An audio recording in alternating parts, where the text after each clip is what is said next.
लहान मुलांना सावल्यांच्या कल्पनेने खूप भुरळ पडते. त्यांना उन्हात उभे राहणे आणि वेगवेगळ्या दिशेने सावल्या पाहणे प्रचंड आवडते. त्यांच्या शरीराच्या हालचालीनुसार सावल्या कशा हालचाल करतात हे पाहणे त्यांना आवडते. मुलांसाठी अनेक मजेदार खेळ तयार करण्यासाठी आपण सावलीची कल्पना वापरू शकतो. चला पाहूया की श्रेयांश आणि त्याचे पालक सावल्यांसोबत काही मजेदार खेळ खेळण्यात कसे गुंततात. हे काय दिसतंय? आपली सावली सावली दिसते ना? ही सगळी सावलीच आहे. आपल्या तिघांची सावली दिसते ना वेगवेगळी? 1 2 3 सावली दिसते. अरे वा वा वा. थांब, आपण आता सावलीचं चित्र काढूया का? थांबतो आता एका जागेवरती उभा राहा. मी तुझ्या सावलीचं चित्र काढतो. उभा राहा उभा राहा उभा राहूनच काढा. तू कसा दिसतोय बघूया, नंतर आपण सावलीत बर का? पप्पांनी बघ कशी सावली काढली. छान छान तर. आंबाता मी काढणार. हा काढ, मम्मीची काढ. बघ कसं आहे, इकडून आहे ना? काढ.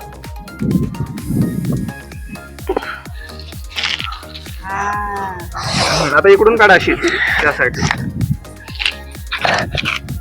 सावली कशी आहे बघ. आता सावलीच्या बाहेर ये. बाहेर ये सावलीच्या. सावलीच्या बाहेर ये. बघ कसं दिसतंय. अरे वा. आता हात वरती कर. ओ माझे बघ हात कसे दिसतायत वरती. माझ्या चित्रात पण बघ. हे बघ मी हाय करते. आता माझ्या सावलीची तर उडी मार. इकडे इकडे इकडे इकडे मार. आणि हात कसे केलेत बघ सावलीच्या. मी कसे हात केलेत? तू कर पप्पांच्या सावलीत हात तसे. अरे वा. डोकं कुठे दिसतंय? सावलीत तुझं डोकं कुठे? दाखव. हाताने दाखव ना. हाताने दाखव ना कुठे दिसतंय बघ. आता तिथं दिसतंय. आणि हात कुठे आहे तुझा? सगळे खेळायचं का तळ्यात मळ्यात? तळ्यात म्हणलं की कुठे? पुढे का? आणि मळ्यात म्हणलं की पाठीमागे? हा ठीक आहे. तळ्यात मळ्यात तळ्यात तळ्यात. तू बोलून दाखव. तू बोल.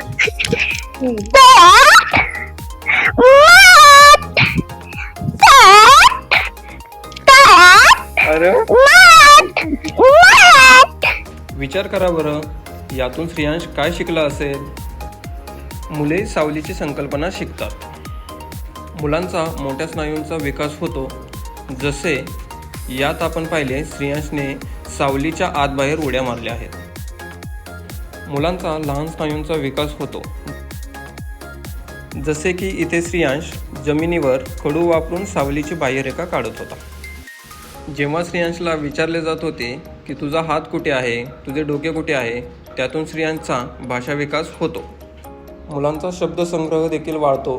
जसे यात श्रेयांशला शरीराच्या अवयवांबद्दल विचारले जात होते. चला आता भेटूया पुढच्या भागात.